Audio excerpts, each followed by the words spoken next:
Well, hey there. We're here in the cabin because the weather is not in good enough shape outside to do outside what we need to do for this video.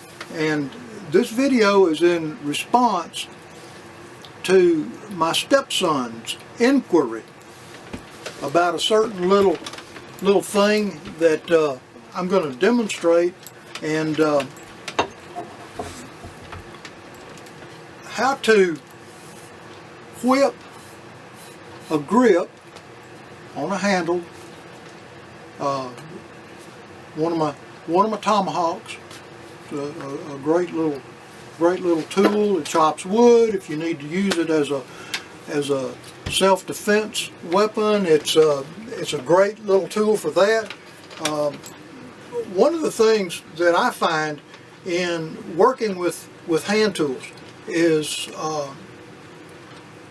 the grip. This is a homemade handle made out of a piece of hickory, and it's slick.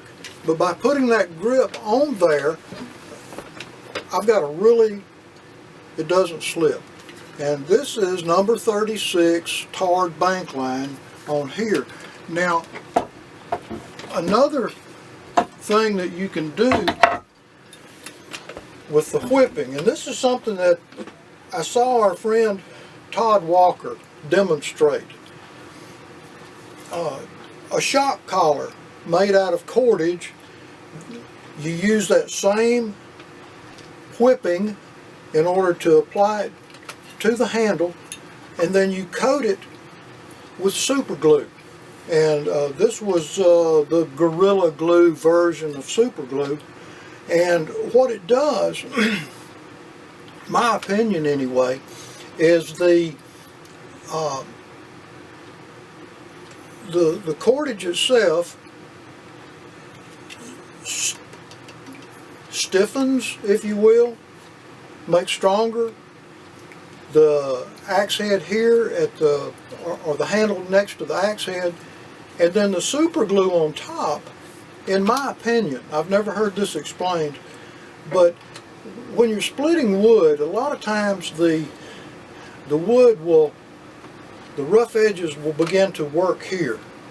And by applying the super glue on top, it's not gluing it to the handle itself, but it's creating a very slick, smooth surface so that that rough wood slides without biting into the fibers, into the threads of the cordage itself.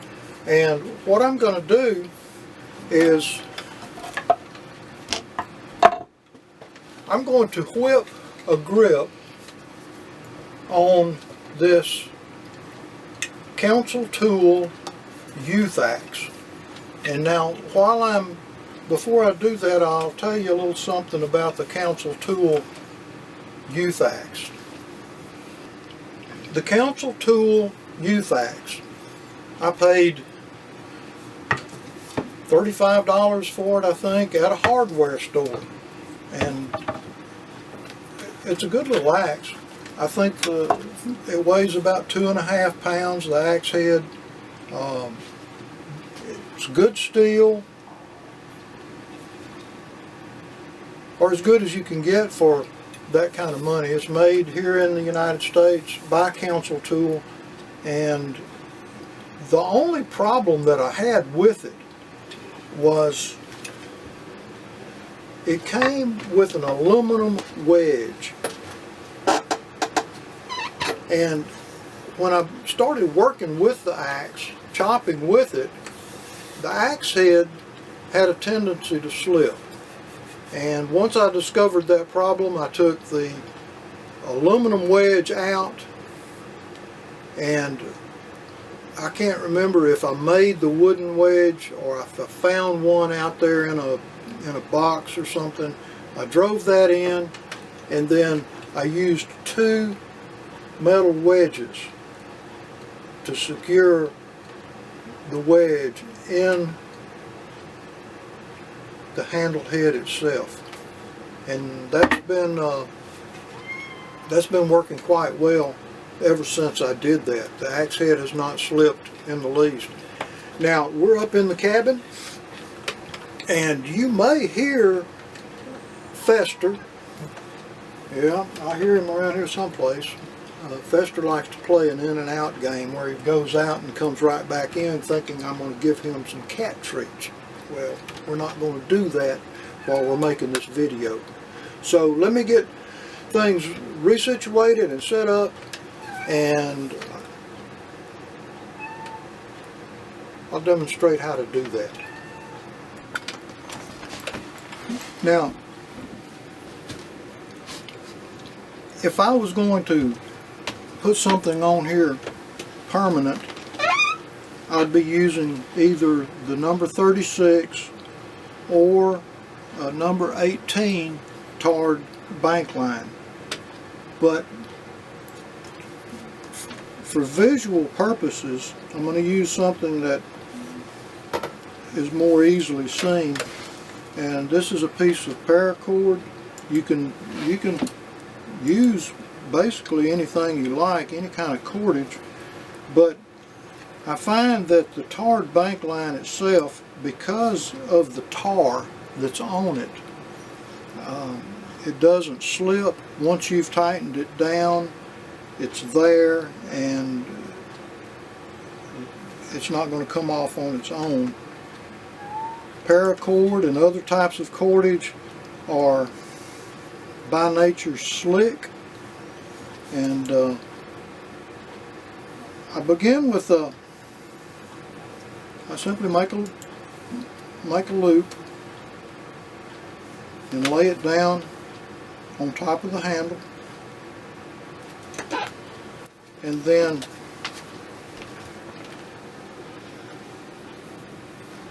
take the long end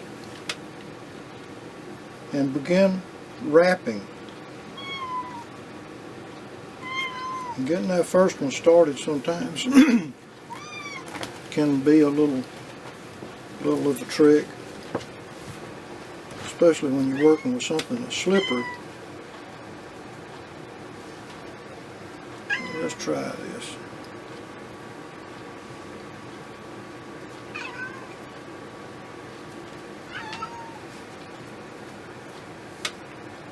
It's slippery.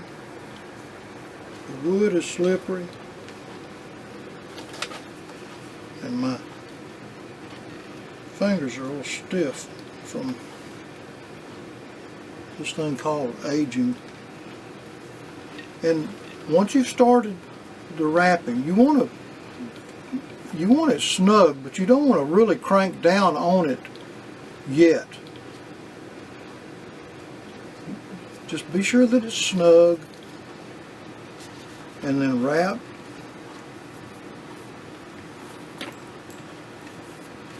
Just keep wrapping as you go, holding it in place.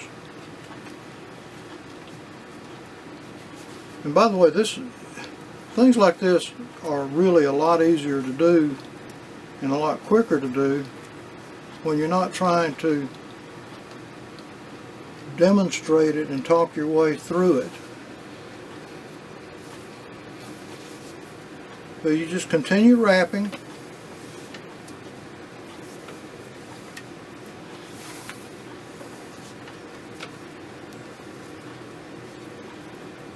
You don't want this to get crossed over itself. You want it to lay flat.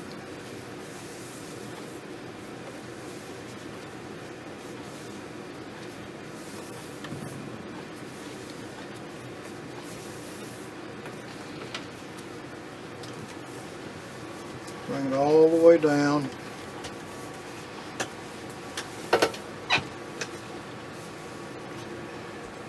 Now this worked out pretty slick, because this piece of paracord that happened to be laying out there in the shed, I'm not even sure if that's really paracord or not, but it's a type of braided cordage.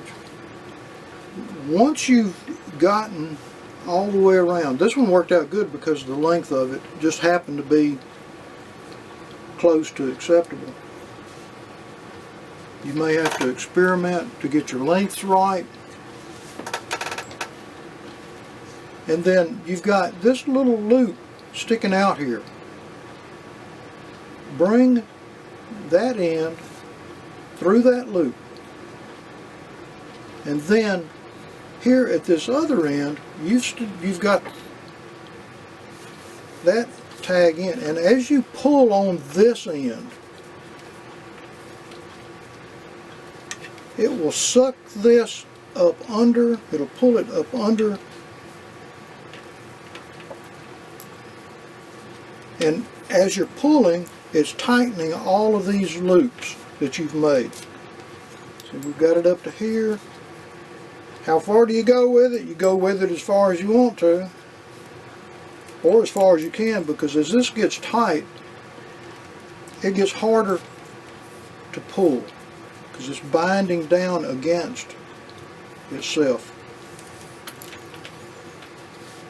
And there you have a grip whipped onto the handle. Now,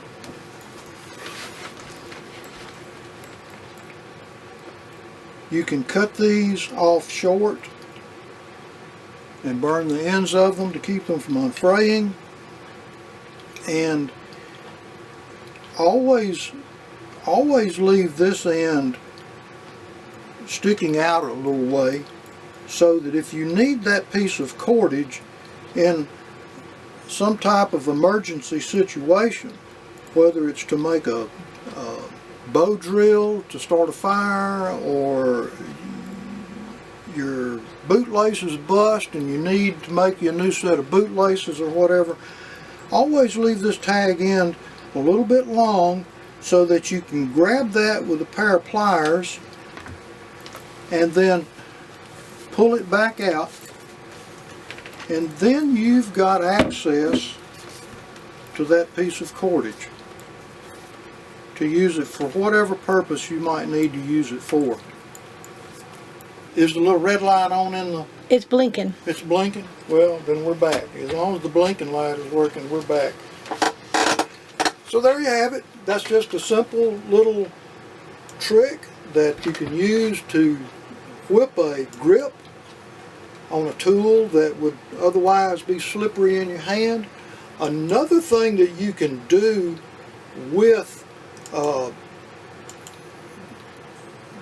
by whipping, a piece of natural rope, some type of grass rope, hemp or sisal or something like that, that you can't just stick the end of it into a fire and singe it, melt it so that it doesn't unravel, is using some type of fine thread, whether it's a strand that you've taken out of a piece of paracord, or a piece of fishing line, braided nylon line. Don't try to use monofilament line because it's not going to work well. You can use that same process of whipping to secure the end of that rope so that the rope doesn't unravel. And then once you've got it bound down tight, it's not continuing to unfray and unwrap and unravel and always creating a mess for you to have to deal with. Folks, we appreciate you watching. We appreciate you subscribing.